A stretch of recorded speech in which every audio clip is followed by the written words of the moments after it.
Hello, தமிழ முதலமைச்சருங்களா? ஃபைல எப்போ சார் திறப்பீங்க? இவங்க சொல்லலாம் தாங்க முடியல அப்படின்ற மாதிரி தான் இன்றைக்கி நம்மளோட நிலமை. சம்மந்தமே இல்லாமல் இன்றைக்கி சட்டசபையில் அழுதுருக்கிற நம்மளுடைய தமிழக சட்டமன்ற உறுப்பினர், தமிழக வெற்றிக்கழக உறுப்பினர் ஐயா முஸ்தபா அவர்கள் எதுக்காக அழுதார் அப்படின்றத தாண்டி இன்றைக்கி நிறைய விஷயங்கள் சட்டசபையில் நடந்திருக்குது.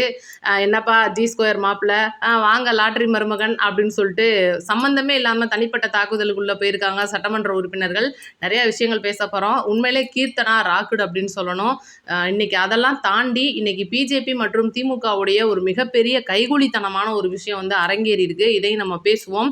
முதல்ல முஸ்தபா அவர்களுடைய விஷயத்துக்கு நம்ம வருவோம். இன்னைக்கு முஸ்தபா அவர்களுடைய அந்த ஒரு முக்கியமான விஷயம் என்னன்னு பார்த்தீங்கன்னா, சட்டமன்றத்தில் அழுதுருக்காரு. அதை பாருங்க. சமுதாயத்தை பார்த்து இஸ்லாமிய மக்கள் எவ்வளவு பாதிக்கப்பட்டிருப்பாங்க. என் உணர்வை பேசுறேன், அண்ணன் தமிழ் அன்சாரியும் பேராசிரியர் ஜவஹர்லால் அவர்களும் இது இல்லாத மாதிரி பேசுறாங்க. தமிழ்நாடு முஸ்லீம் லீக்னு பேரே பதியப்பட்டிருக்கு. ஓகே, பார்த்துருப்பீங்கன்னு நினைக்கிறேன். 1999 திமுக ஆட்சி காலகட்டங்களில் ஐயா கருணாநிதி அவர்கள் முதல்வராக இருக்கும்போது நம்மளுடைய இஸ்லாமிய சகோதரர்கள் மேலே, அதாவது தமிழக முஸ்லீம் லீக் கட்சி மேலே சம்மந்தப்பட்டமே பதியாத ஒரு வழக்கு, அதாவது சம்மந்தமே இல்லாத வார்த்தை, அந்த வார்த்தையை நம்ம சொல்லவே கூடாது, தவிர்த்துருவோம். இன்றைக்கி நம்மளுடைய தமிழ்நாடு ஜாதி மத பேதம் இல்லாமல் அனைவரும் சகோதரத்துவமாக வாழ்ந்துக்கிட்டு இருந்தோம் இவ்வளோ நாள்.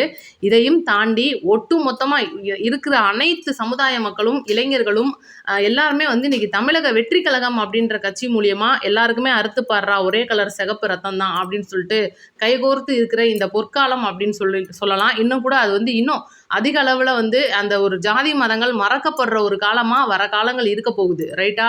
இன்னைக்கு சம்மந்தமே இல்லாமல் என்னைய வந்து முஸ்லீமான இருக்கும்போது தொப்பியெல்லாம் வச்சு நான் கிண்டல் பண்ணாங்க என்னன்னு சொல்லிட்டு ஐயா முஸ்தபா அவர்கள் ஆரம்பிக்கிறாரு. அதுக்கப்புறம் தமிழ் அன்சாரி ஆல்ரெடி திமுகவுக்கு முட்டு கொடுத்தோன்மே, வேற வழி இல்லையில, பெட்டி வாங்கியிருக்காருலன்னு சொல்லிட்டு முட்டெல்லாம் பயங்கரமாக கொடுக்குறாப்புல.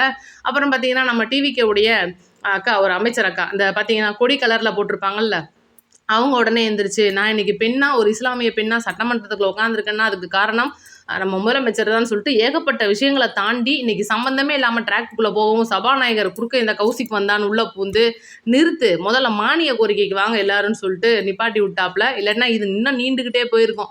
இதெல்லாம் தாண்டி இன்னைக்கு பரந்தூர் விஷயம் மிகப்பெரிய அளவில் விவாதிக்கப்பட்டது. நேற்று பார்த்தீங்கன்னா பரந்தூருக்கு நம்ம முதலமைச்சர் அவர்கள் பாய்காட் சொல்லிட்டாப்புல. அதனால பார்த்தீங்கன்னா நிறைய தொழில் வந்து இன்னைக்கு ஆந்திராவுக்கு போகும் அப்படின்ற இடத்துல புதுசாக ஒரு இடத்த வந்து தேர்வு பண்ணியிருக்காங்க. இன்னும் அதை வந்து பரிசீலனையில் இருக்குது. கிட்டத்தட்ட 80% முடிஞ்சிருக்குன்னு சொல்லணும். வேலூர் மாவட்டத்தை கையில் எடுத்திருக்காங்க. ஆந்திராவுக்கு பக்கத்தில் இருக்கிற ஒரு மாவட்டம். இந்த மாவட்டத்தை பொறுத்த வரைக்கும் பார்த்தீங்கன்னா ஐடி பார்க் கம்பெனி, தொழிற்சாலைகள் நிறைய இருக்கிற ஒரு இண்டஸ்ட்ரியல் மாவட்டமாக இருக்குது இந்த வேலூர். இதனால தான் வந்து பரந்தூரை வந்து இன்னைக்கு விவசாயிகள் கையிலே ஒப்படைச்சு முடிச்சிட்டோம்னா, ஏன்னா ஆல்ரெடி பாதி நிலங்கள் கையகப்படுத்தியாச்சு. கையகப்படுத்தப்பட்ட நிலங்கள் வெறும் 48% தான் இன்னைக்கு சிடிஆர் நிர்மல்குமார் அவர்கள் சட்டசபையில் போட்டு உடச்சிட்டாரு. திமுக அப்படியே கொதிச்சிருச்சு. ஆத்தாடி, நம்ம 90%ல சொல்லி வச்சோம், இப்படி அப்படியே அநியாயத்துக்கு கோப்புகளோட கையில் வந்து ஆதாரத்தோட நிரூபிச்சிட்டாங்களேன்னு சொல்லிட்டு தங்கம் தென்னரசு உடனே டபால்னு, ஏன்னா அவர் தான் அந்த இதுக்கு சம்மந்தப்பட்டவர்.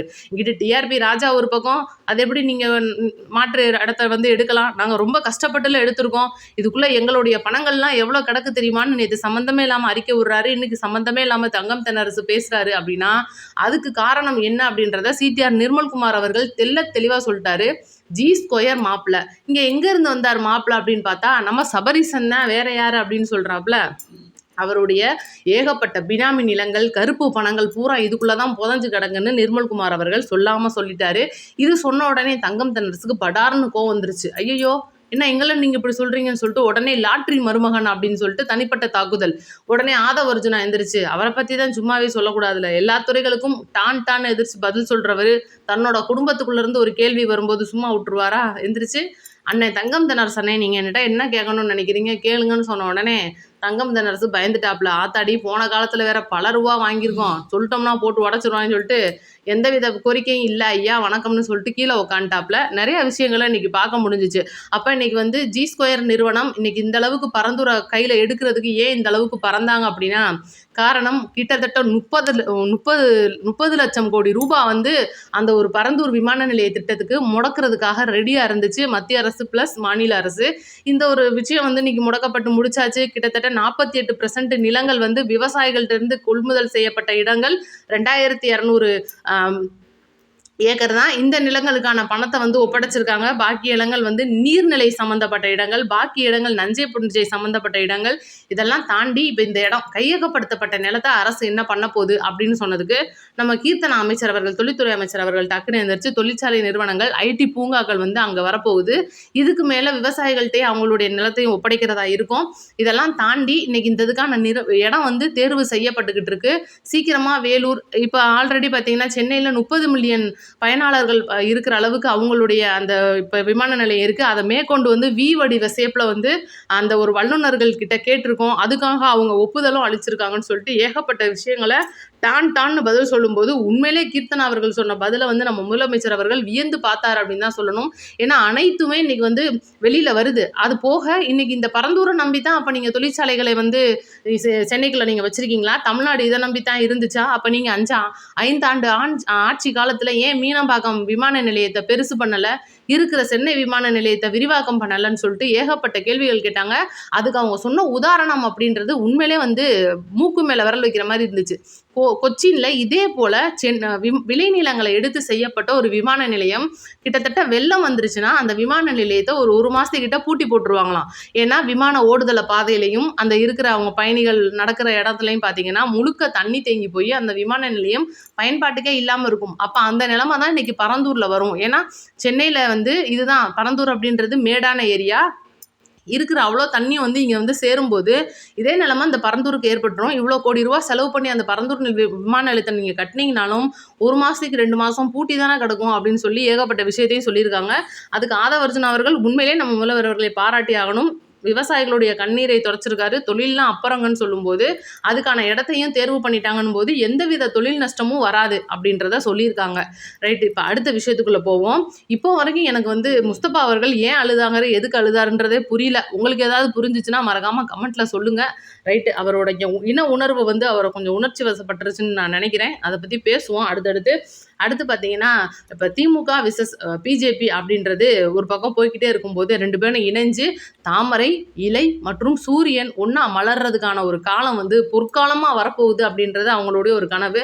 இதுக்கு அச்சாரமாக தான் எப்படியாவது குளத்தூரை வந்து பிஜேபி வந்து நம்ம திமுக ஸ்டாலின் அவர்களுக்கு கையில் எடுத்து கொடுத்துருவோன்னு சொல்லி ஏகப்பட்ட வல்லுநர்கள், சட்ட வல்லுநர்களை வச்சு முதல்ல மிஷினரி பேர், அப்புறம் சீட்டு வெளியில் வரல, அப்புறம் பட்டன் சரியாக அமுக்கலை, இதெல்லாம் சேர்த்து பார்த்தா அதிகாரிகள் சரியில்லை, ஒட்டுமொத்தமாக டிவிக்கு வந்து விஎஸ் பாபுவை வச்சு அங்கே சம்பவம் பண்ணிட்டாங்கன்னு சொல்லி ஏகப்பட்ட விஷயங்களை அவர் வந்து தோத்துட்டார் அப்படின்றத நம்ப விடாமல் மறுபடியும் வந்து வழக்கு போட்டுட்டாங்க.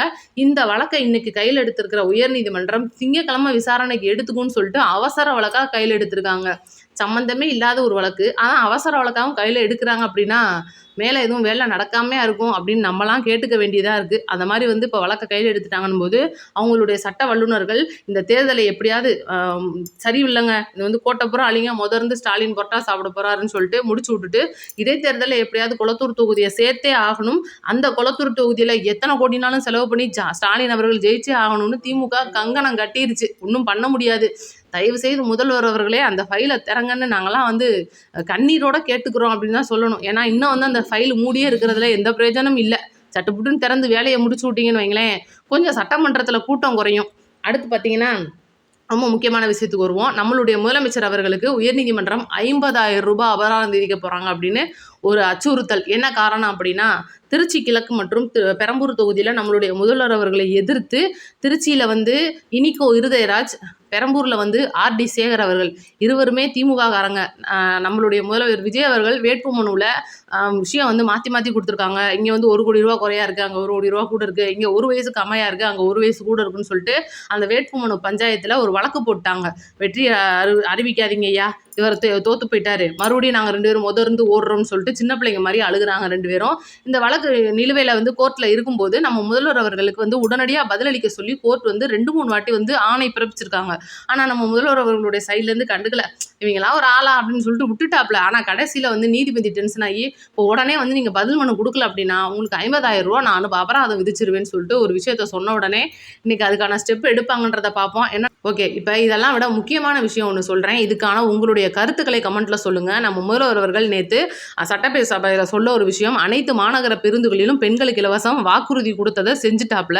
October 2லேருந்து free. ஆனா இன்னைக்கே தமிழகத்துல தனியார் பஸ்ஸோட ஓனர்ஸ் மற்றும் அந்த டிரைவர், கண்டக்டர்ஸ்லாம் வந்து திமுகவின் தூண்டுதலின் பேர்ல மிகப்பெரிய அளவுல போராட்டம் பண்றாங்க.